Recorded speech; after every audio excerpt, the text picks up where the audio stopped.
on that issue. The question is when, and it would be irresponsible for us to do that without asking the fiscal question. So that's what we're waiting for our staff to do.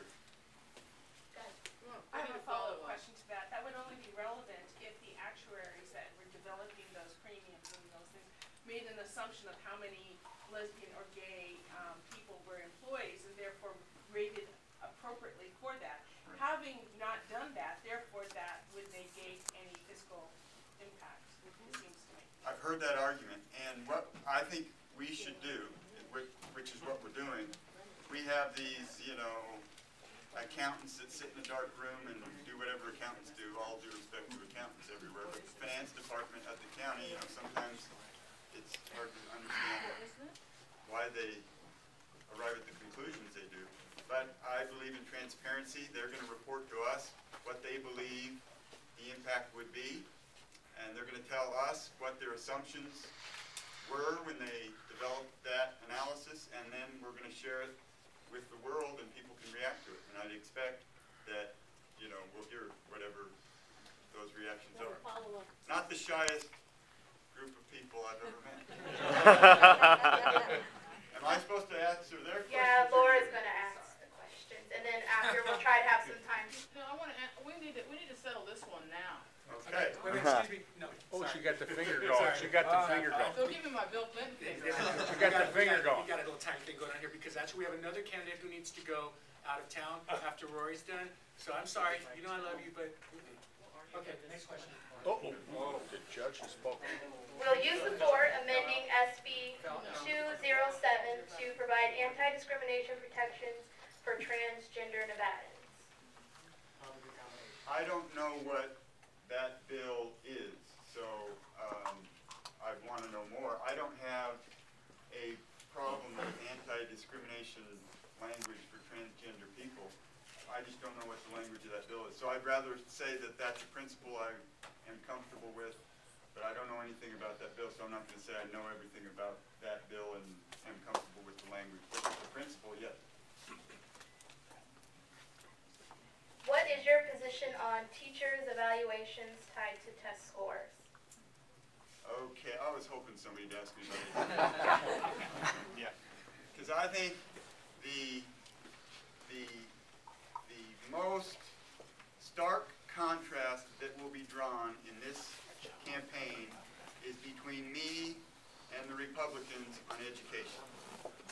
The governor, after having been in office for over 3 years, just recently announced his so-called education plan, which included slashing teacher pay, eliminating decades of effort in Nevada on class size reduction,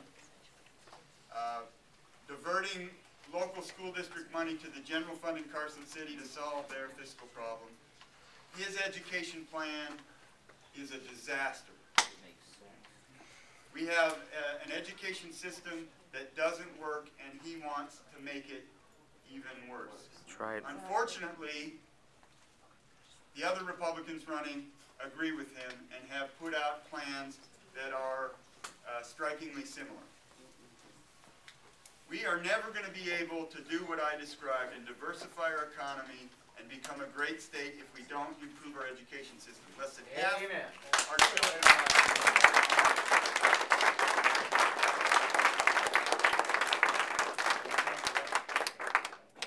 Less than half our children graduate from high school. We should be ashamed of ourselves. Yes, we should. And part of the problem, longer answer than Laura wants, but I don't care. Part of the problem is that teachers, and I sleep with my favorite teacher every night. She's my wife. Tyler.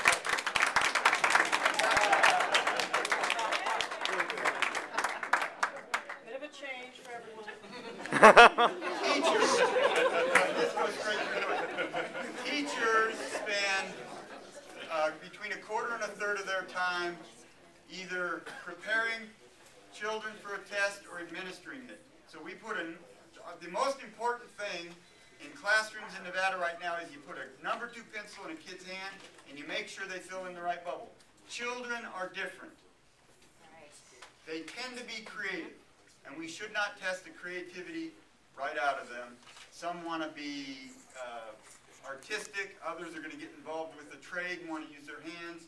Some are good with the kind of rote structured education, and they're going to end up being an economics professor or something. And we need an education system that allows all children to be what they are, and that's what my plan will be.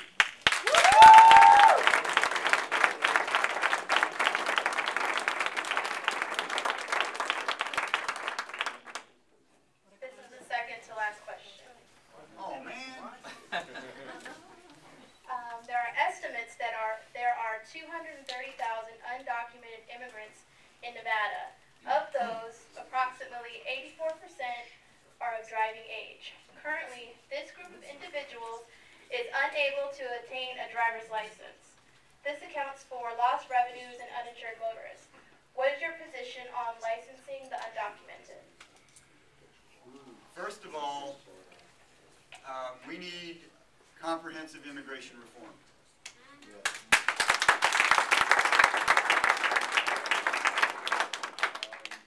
And we need that to be a national initiative. It needs to happen on the federal level. We believe that later this year it will be up for discussion in the Congress, and I think that that's very important. I think that, and you know, you all know, comprehensive immigration reform are now 3 words that everybody knows what they mean. As to driver's licenses, I think we need to have a discussion in the state about what that would mean and whether or not that would be a part of that kind of comprehensive reform. And you've all heard the arguments. If you have people that are driving anyway, you want them to be insured and accounted for, and that it's a public safety issue. That argument has, you know, I hear that, but I think that it's a debate we've never had in Nevada, and we should have it. And I haven't decided where I land on the issue, frankly, and I think we need to talk about it more. I do know, though, that comprehensive immigration reform is necessary if we are going to move forward as a country, and I advocate it. This is going to be the last question. It's going to be quick because Rory has to go. And so does Tyler. And Tyler, I saw you drinking those tequilas, so please tip. Okay? And I'm going to let you ask your follow-up question. Hey, Tyler, we're watching you too, man. Excuse me, you get a picture of Tyler back there? Yeah. He's standing upright. Picture with him, absolutely with him. That'd be nice. Picture with him. Where was the question? Go right to your opponent, go right to your opponent. Well, I just want to know that if 25 straight couples got married that worked for the county, why we don't have to study that, but if 10 gay and lesbian couples want domestic partnerships, we have to study the hell out of it. Anybody doing the study of the LGBT community? Because when you have someone who's not understanding, they don't care. They don't want to know, and they just assume, well, write it off. Don't worry about it. They can get along later. Let me answer the question, and I'll be real frank about it. It's timing, because this bill was passed in the midst of the most serious fiscal crisis in the history of Clark County. And the benefits package that existed before the bill was passed was enacted in a time, it was negotiated between labor organizations in the county at a time when this economic crisis didn't exist. And I think at any time when you're going to augment an existing plan in the midst of a crisis, at a time when county employees' jobs are at stake, that is a fair question to ask. What will this cost? That's all we're asking. And I think to not ask it is irresponsible. And that isn't a statement about whether or not those benefits